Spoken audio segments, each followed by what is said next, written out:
Hello everyone, I hope you are all well and safe, and I hope that this crisis will be over soon and that we will be able to meet again directly to have it the way we were used to.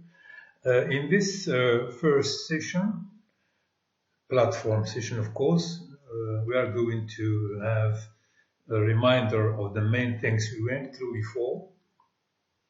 Then we'll talk about what remains concerning an outpost of progress, and I'll try to bring it to an end to be able to start a new story next time.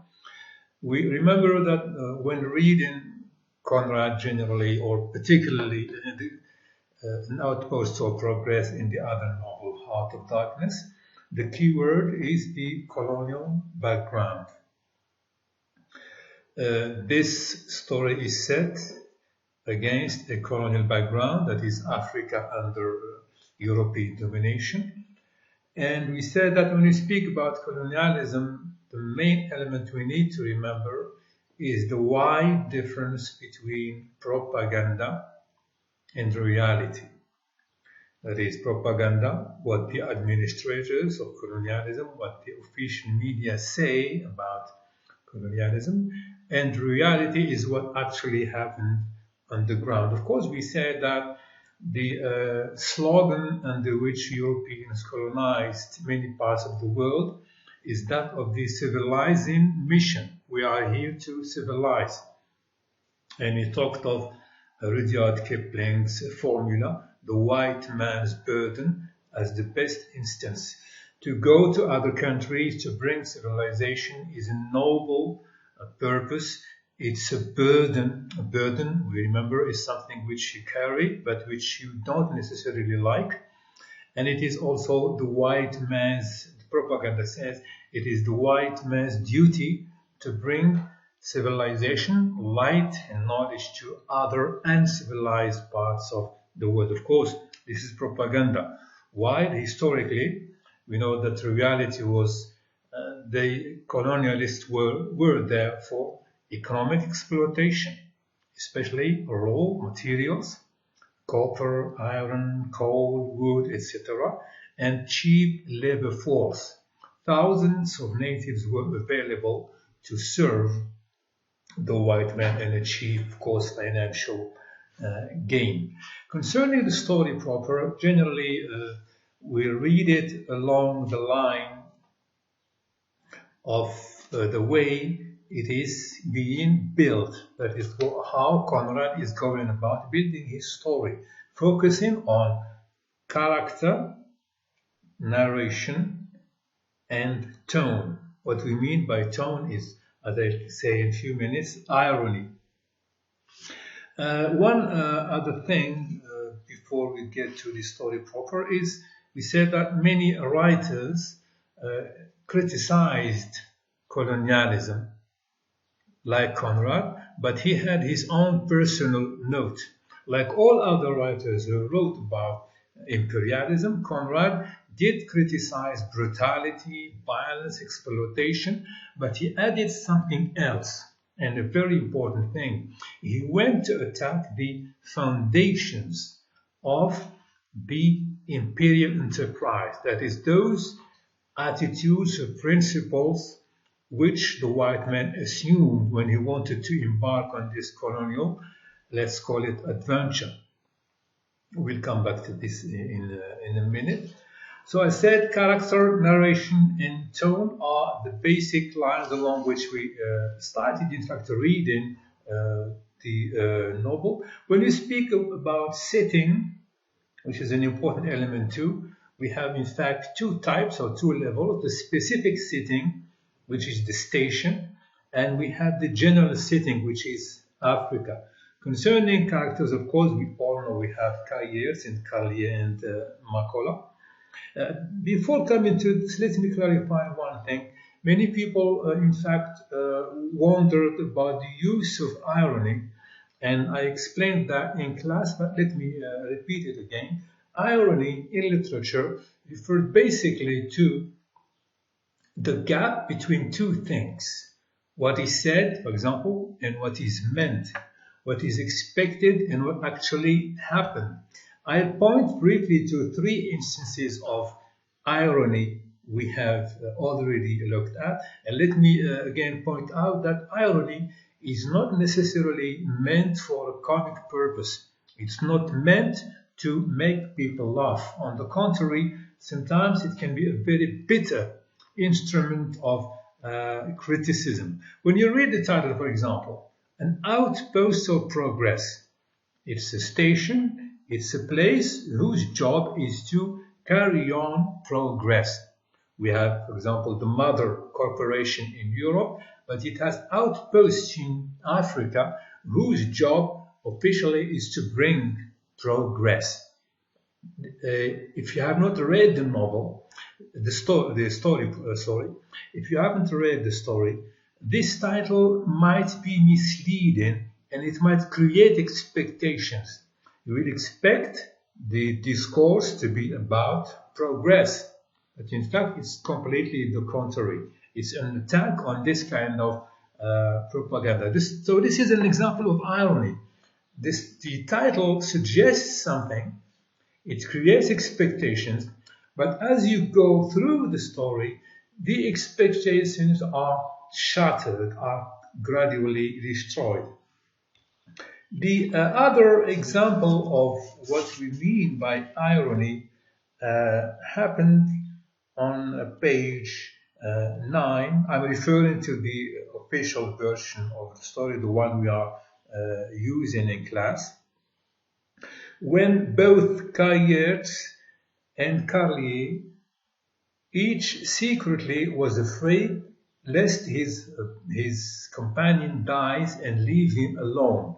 They don't confess that, they speak a sort of a joke, they use it as a joke, but in fact inside they were completely frightened. You know, as characters they are completely stupid, incompetent, unable to care for their own, to take personal decisions. So, and they are for the first time alone in front of the wilderness. So there is a little fear inside each of them.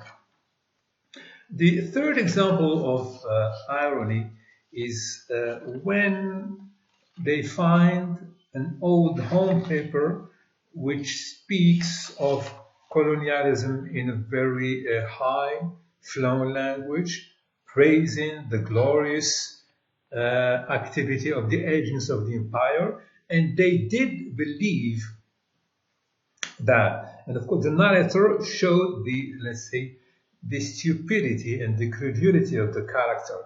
For example, when we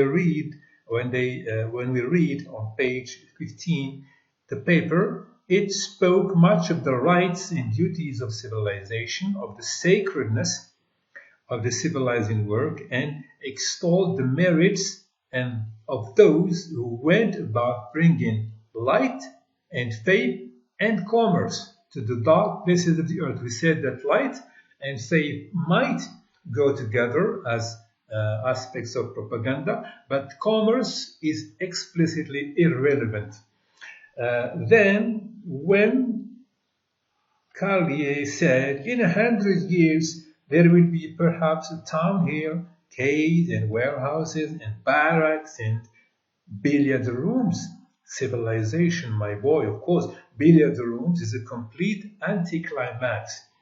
Talking about equipments, quays, warehouses, barracks, in fact, are coherent. But when he talks about billiard room, the tone goes completely down.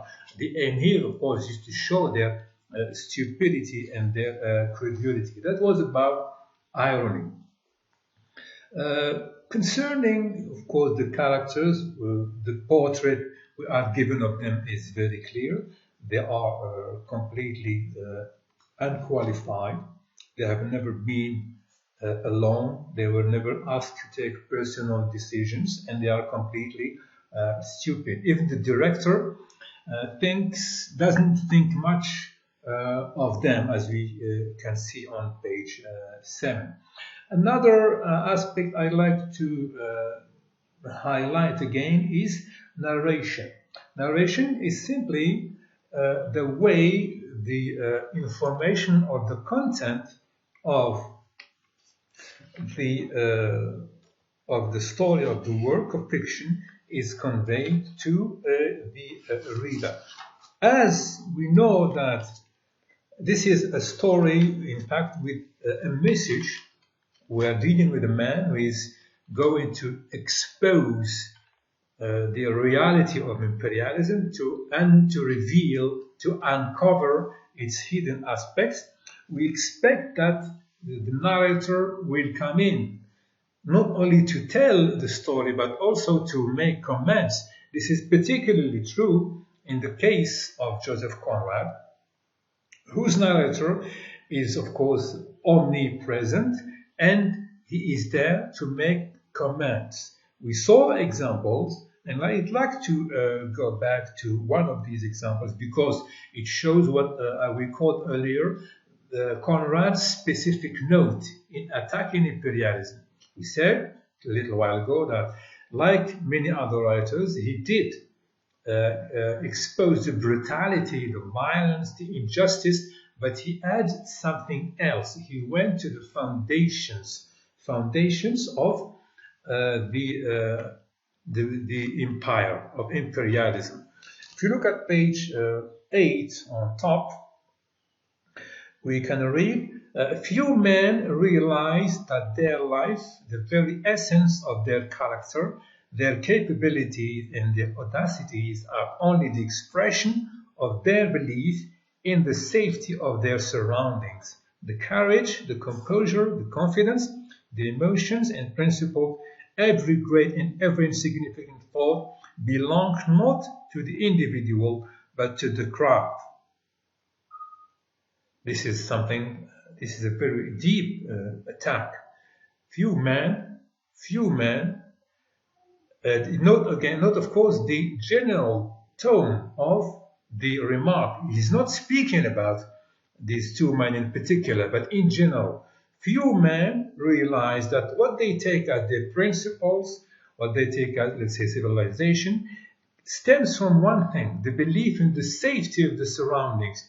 As long as they are in safe, familiar surroundings, they can afford to have these principles and to believe in them. But, and here we come to the middle of the paragraph, the contact with pure, unmitigated savagery, with primitive nature and primitive man, brings sudden and profound trouble into the heart. Once men, the few men he speaks about, or men in general in fact, are removed and have to face a completely new and unfamiliar environment, there is profound trouble of the heart, especially if they have to face primitive nature. This is an example of narrative command which is used to vehicle Conrad's criticism of the empire. So the two men are portrayed as blind, unperceptive,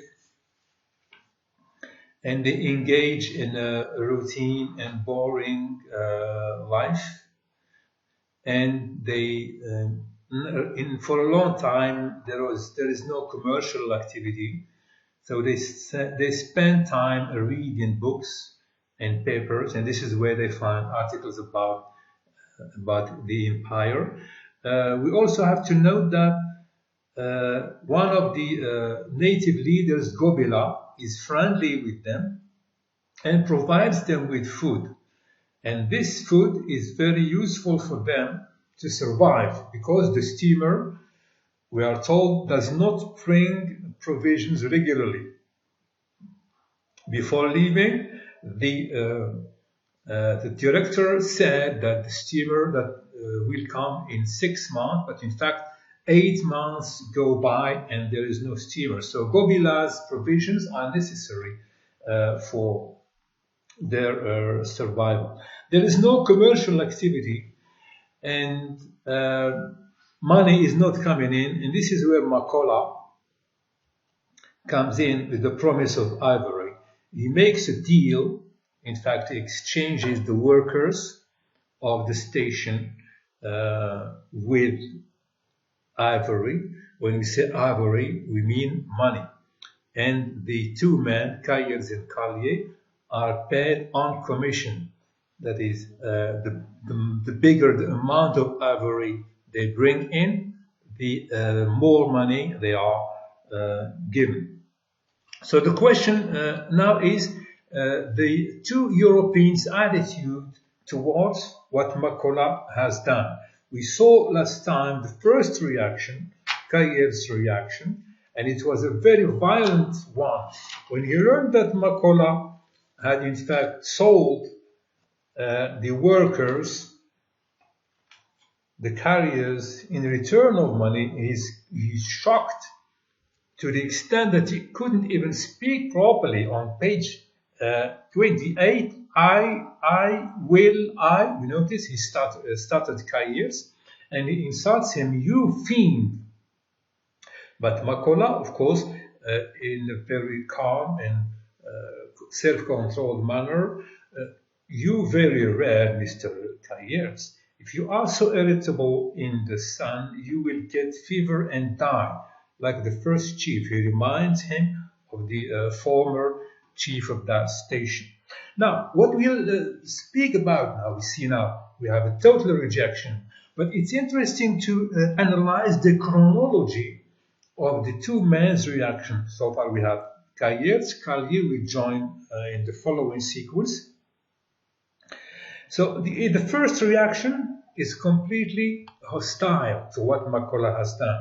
Still, on page 28, they stood still, we are told, contemplating one another with intense eyes. This is Makola and Cahiers, as if they had been looking with effort across immense distances. Cahiers shivered.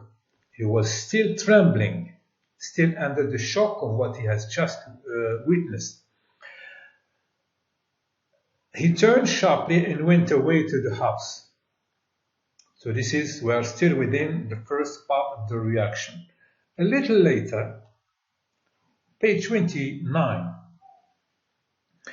we have Cahiers came out quickly. He found his companion staring grimly over the yard at the tusks, away by the storm.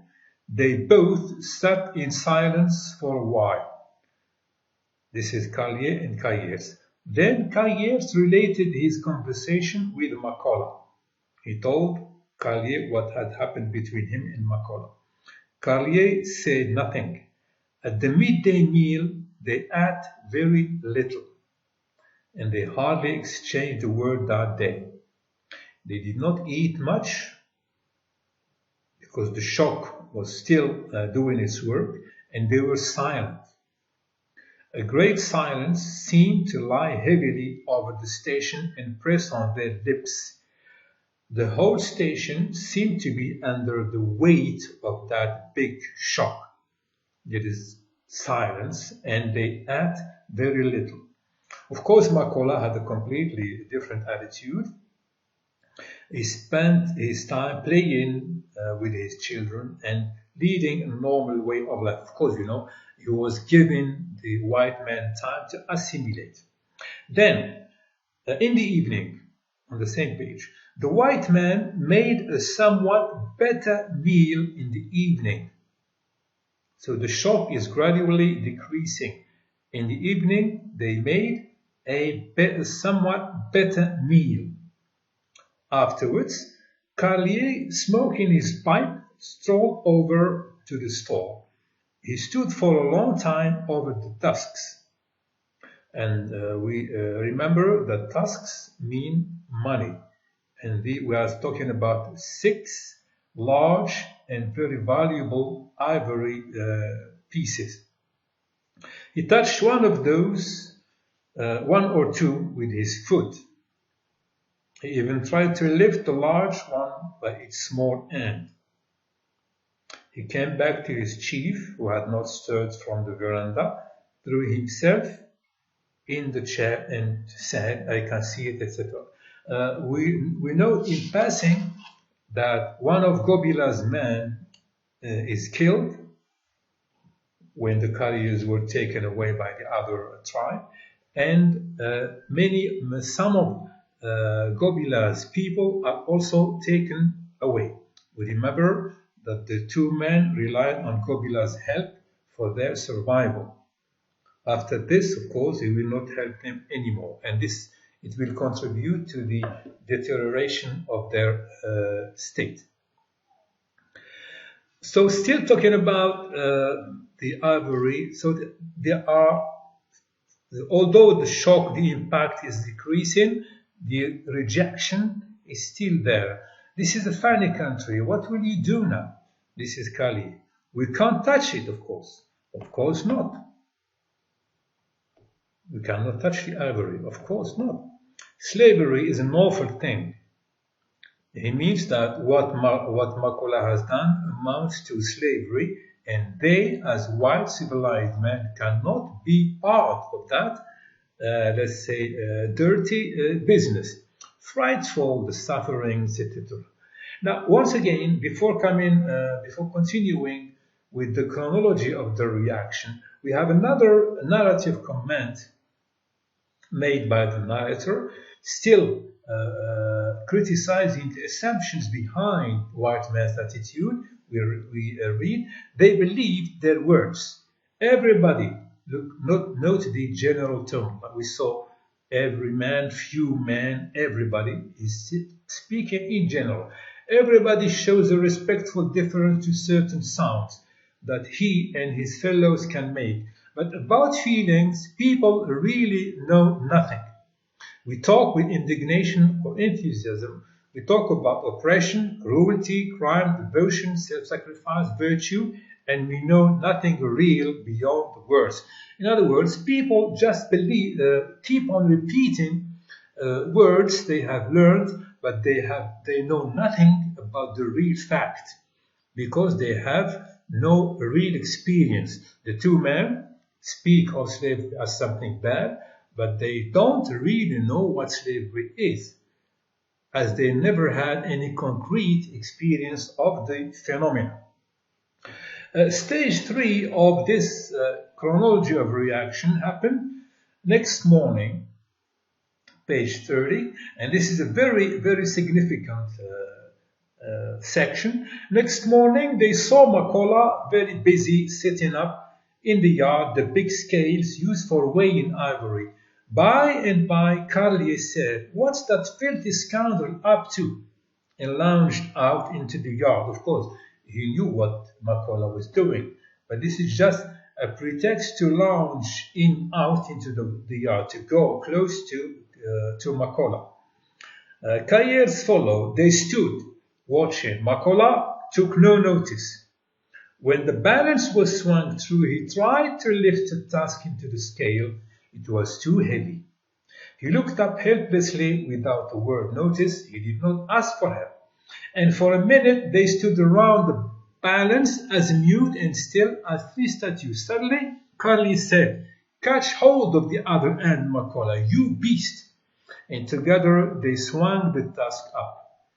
Cahiers trembled in every limb. He muttered, "I say, oh, I say," and putting his hand in his pocket found there a dirty bit of paper and the stem of a pencil. He turned his back on the others, as if about to do something tricky, and noted stealthily the weights which Carlier shouted out to him with unnecessary loudness. Seen or looked at objectively, what the two men have done is now complete acceptance of Makola's action, because they are taking part in weighing the tusks and noting down the weights in preparation of their evaluation of the value of that. But it's interesting to see the way they go about it. Carlier said, when he saw that Makola couldn't lift the tusks alone, he joins him to lift the other side, and while shouting, "Catch hold of the other end, Makola, you beast!" You beast is an insult. It means that you disapprove of the person you are talking to. But in fact, what Carlier is doing is helping the beast, meaning he is a clear accomplice. But there is a sort of reluctance, a remnant of reluctance, which pushes him to do that, what is apparently a contradictory action, insulting the person and at the same time helping him. In fact, there is no contradiction. The insult is a way of, let's say, justifying his action to himself, first of all. Same thing for Cahiers. Still trembling, and he muttered, "I say, oh, I say," and he put his hand in his pocket and took a piece of paper and stamp of a pencil to note the weights. He turned his back on the others, as if about to do something tricky, and noted stealthily the weights which Carlier shouted out to him with unnecessary loudness. When the task is weighed, Carlier shouts, for example, let's say 50 kilograms or something. He shouts with unnecessary loudness. He did not need to shout because Cahiers was close to him. So this shouting shows the irritation, that there is still a problem, that he is not quite at ease. Concerning Cahiers, he took the paper and pencil and he turned his back on the others, as if he wanted to hide something. And he noted stealthily, in a secret manner, the weights which Carlier was shouting. Of course, when you are waiting for Carlier to tell you what to write down, it's completely absurd to hide or to turn your back. So the two white men's behavior is absurd. The action shows acceptance, but at the same time we have this, we can call it maybe self-justification, shouting, insulting Makola and all, but objectively they have become, of course, accomplices of Makola, which means that all the talk about slavery, about we cannot touch it, is gone. And Makola, a very intelligent man, has given them time to gradually assimilate his action. When all was over, Makola whispered to himself. Notice, to himself. Of course, he knew that they could hear. "The sun's very strong years for the tasks." Carlier said to Cahiers in a careless tone, "I say, Chief, I might just as well give him a lift with this lot into the store." "The sun's very strong here for the tasks," Makola said. It means that if they stay in the sun, they will lose part of their value. So if you want to get out of these tasks the maximum amount, we have to take them into the store. And Carlier helps Makola carrying the tasks into the store. So after this action, which amounts, of course, to a change of attitude, of course, what we have to underline here is to remember what we said concerning Conrad, the attack on the foundations. So these are two men who have come with principles, with values, they have been taught with morals, etc. But once in front of a novel situation, an unfamiliar setting, unfamiliar condition, they have completely changed despite their reluctance. So inside of them, there was that predisposition to change. 8 months go by and the steamer does not come, and things get gradually bad because, as we said earlier, Gobila's tribe has become hostile and they are not helping anymore, to the extent that provisions run short and they have to live on rice and coffee. If you have read through the story, you will learn that the two men quarrel over a piece of sugar.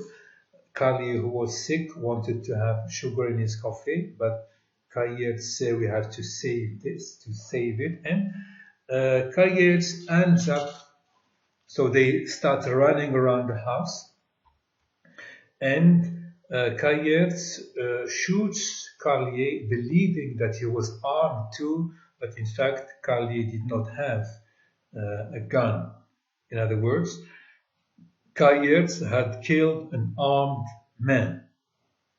And this experience, of course, is very forceful, very strong, and it sets him to meditate.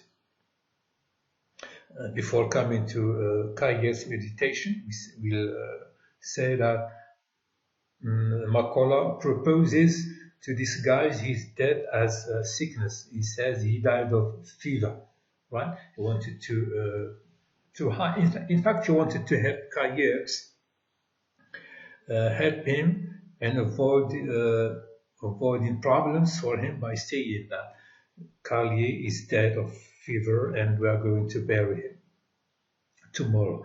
The more important than this is, of course, the kind of ideas which come into Carlier's mind after this terrible action. If you go to page 41, we have maybe one of the most central passages in the story. Night came and Carlier sat unmoving on his chair. He sat quiet as if he had taken a dose of opium. The violence of the emotions he had passed through produced a feeling of exhausted serenity. He had plumbed in one short afternoon the depth of horror and despair, and now found repose in the conviction that life had no more secrets for him, neither had death.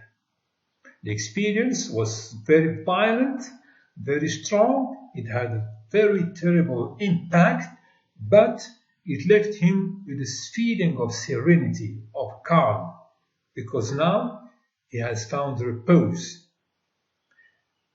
He found repose in the conviction that life had no more secrets for him, neither had death. So he had learned. The shock was violent, but he had learned. So he sat by the corpse thinking very actively, thinking very new thoughts. He seemed to have broken loose from himself altogether. Besides the knowledge, the wisdom, we have a sense of liberation. He seemed to have broken loose from himself altogether. His old thoughts, when we say himself, of course we mean the self as fashioned by his society. His old thoughts, convictions, likes and dislikes, things he respected and things he abhorred, appeared in their true light at last, appeared contemptible and childish, false and ridiculous. The things he had lived by so far, the thoughts, convictions and ideas, and which had been given to him, of course, by society, now he sees them as they are, contemptible and childish, false and ridiculous. And he reveled, he liked, he enjoyed, he reveled in his new wisdom while he sat by the man he had killed. Let us remember that he and his companion had been presented as completely passive and stupid persons who were unable of any personal thought. They just repeated what society had told them, but for the first time, Carlier is capable of this personal thought, because he had gone through an experience that has given him wisdom. Still within the same range of reasoning, if you move to page 42, Carlier was a thinking creature, which he was not before, of course. He had been all his life, till that moment, a believer in a lot of nonsense, like the rest of mankind, who are fools. But now he thought, he knew, he was at peace, he was familiar with the highest wisdom. So, Carlier is a new man, Now he knows, he's thinking, he knows that what he used to believe in, what he used to live by, is just a pack of nonsense. It is at this moment of realization that the steamer comes back. The steamer, long waited for by the two men, finally comes back with 2 months delay. And when it is approaching the station, the steamer sounds the horn. Page 43. A shriek, inhuman, vibrating and sudden, pierced like a sharp dart the white shroud of that land of sorrow. 3 short, impatient screeches followed, and then for a time the fog wreaths rolled on undisturbed through a formidable silence. Then many more shrieks, rapid and piercing, like the yells of some exasperated and ruthless creature, rent the air. As it is approaching the station, the steamer keeps on sounding horns, as if telling people, "Here I am." Now, how does the narrator explain this series of shrieks? Progress was calling to Kayers from the river. Progress and civilization and all the virtues. Of course, here there is a strong play of irony. We remember the title, An Outpost of Progress. Here, the steamer is supposed to represent progress in civilization, and it is calling to Kayers. Society was calling to its accomplished child to come, to be taken care of, to be instructed, to be judged, to be condemned. It, the society, called him to return to that rubbish heap. Society, civilization, of course this is the narrator commenting, is compared to a rubbish heap. And society is calling to Kayers to come back to that rubbish heap from which he had wandered away, so that justice could be done. Now, I said that we have irony. I point to the first one, which is reminiscent of the title. And the second one is that the progress or the society is calling to Kayers to come back to society, to civilization. The irony is that the Kayers it is calling is no longer like as he used to be. It's a different man. Society, if you want to continue the metaphor, the screeches of the horn, the steamer, is calling to Kayers as he used to be. But now he is a different man. We have seen, he knows, he thinks, etc. He cannot come back because he has no longer any place in society as it used to be. Now, because he's a different man and he cannot come back, the only way left is to commit suicide. And he does commit suicide. When the director, and by the way, he commits suicide on the cross, which, remember, at the beginning of the story, Carlier had set right. It was not very perpendicular, but Carlier fixed it because it made his eyes squint, and he made sure it was solid. In other words, he was preparing for his companion's suicide. So when the director comes down to the station and they found him on the cross, he takes him out of the cross. You can start on page 44. He had found one of them, and even he, the man of varied and startling experience, the director, was somewhat discomposed, shocked by the manner of this finding. He stood and fumbled in his pockets for a knife while he faced Kayers, who was hanging by a leather strap from the cross. So he seemed a little further down. His toes were only a couple of inches above the ground. His arms hung stiffly down. He seemed to be standing rigidly at attention, but with one purple cheek playfully posed on the shoulder, and irreverently he was putting out a swollen tongue at his managing director.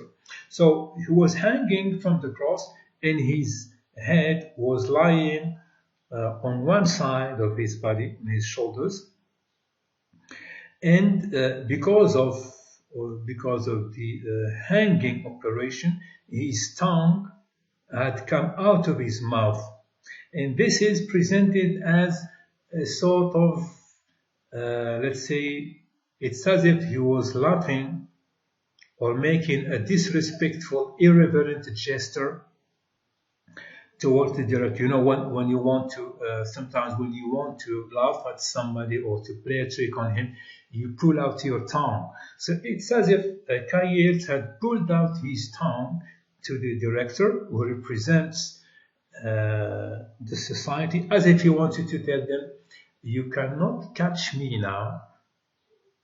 I have escaped you. And of course, we understand that this is a very symbolic conclusion. Having known what he has known, having learned things, of course, he cannot go back to the rubbish of heap, which is full of misconceptions and foolish convictions. It is exactly the same thing as we find in Heart of Darkness, when Marlowe, the central character, goes back to Europe after the experience in Africa, something similar to what we have seen in Not Also Progress. He feels that he is a foreigner in the Western society, and he feels that the people around him are sort of intruders.